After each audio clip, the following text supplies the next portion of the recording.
the government has just relaxed the criteria for the Migrant Person Relocation Scheme, so far only saving just 216 people. Tonight we have with us Neil McGrath to talk to us about the Migrant Crisis. Thank you. So the first question is that Cameron has recently stated he will be accepting immigrants from the camps and not those who travelled through the continent in hazardous conditions. Do you honestly think that's fair to the travellers? Are they all getting a free chance of coming into England? You mean he's accepting people from the camps? Yeah. In Syria or just outside Syria? Just outside Syria, not those who are travelling through the continent. Well, I understand the explanation, but I'm just disappointed that he's not accepting more immigrants. I mean, his argument is that it reduces the chance of people risking travelling across the Mediterranean and drowning, isn't it? Yeah. Yeah. So I can see a logic to it, but I think he's being mealy-mouthed about the numbers. Yeah, of course. Do you think the travellers should be allowed to enter the UK? Yes, Okay. absolutely. I'd let in as many as want to come here, Yeah. because I think we've been involved in causing the problem in the first place. Where do you think the migrants will travel if they're turned away from the UK? And what do you think their fate would be? Well, they'll stay in camps in France for a while, and then I suppose they'll spread across the European mainland to any countries that will accept them. And they'll probably have much better lives than being in Syria in the midst of a massive civil war. Yeah, indeed. Why do you think other European countries like France and Germany are accepting more migrants than the UK at the moment? Do you think it's pure charity, or do you think there's a quiet political/economic gain to it? I think they're more civilised probably than the UK. We seem to be in the grips of a rather nasty conservative government that is pandering to the people they feel they've lost to UKIP. Indeed. People have been fleeing the Middle East for Europe for decades. There's always been trouble. But what do you think has triggered this occurrence to become an international crisis?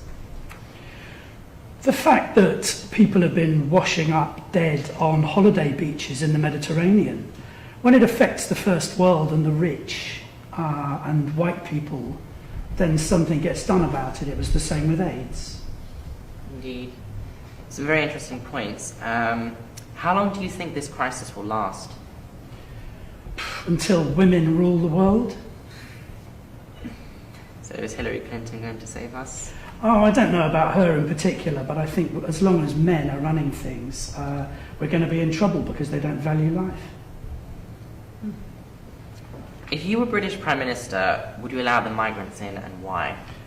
Yes, I'd allow them in because I think we need to set an example to other nations that might refuse them, and because we can afford to. We fritter away fortunes on trivial consumer goods and weaponry, and you know, there is the money to house and feed and clothe the entire population of the planet. It's just that capitalism doesn't really head in that direction. It's not really interested in doing the right thing. I would certainly want to try and set an example, and I think Jeremy Corbyn, if he had his way, would do that. Yeah. It might be far-fetched, but do you think it is possible for America to step in and take some immigrants? I mean, they have an issue with Latin immigrants, but due to their involvement in the Middle East in the last decade, do you think they have a kind of moral obligation to help Europe with this crisis? Yes, absolutely. Of course. I mean, Syria is just another example of countries like the US exhibiting their weapons, let's put it that way.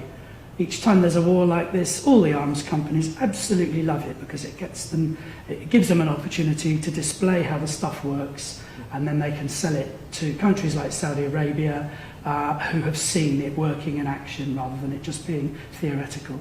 Yes, I think the US have an obligation, and I think that rich Arab countries like Saudi Arabia do as well. Yeah. And they're very quiet about why they're not really taking in refugees when they've been involved in causing the trouble as well.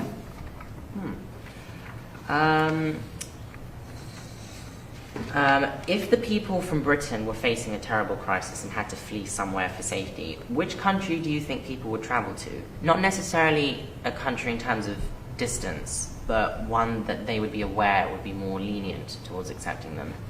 That's an interesting question. Yeah, very interesting.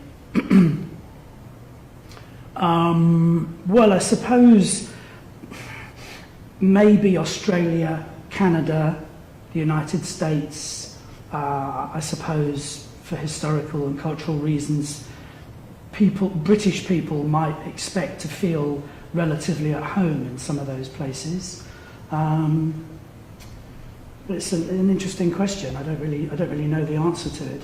Yeah. I think we've been an island for a long time, and we're constantly thinking about stopping others coming in. Although, you know, there is emigration as well, and I would guess that quite a lot of it is to the countries like the ones I've just listed. So maybe people would continue to do that if they had the choice. But I think that it might not be so easy, you know, and although no, I don't know that Australia or America would want to let us in necessarily if there were a crisis. Well, I'm afraid that's all we have time for, so thank you so much, Neil, and good night.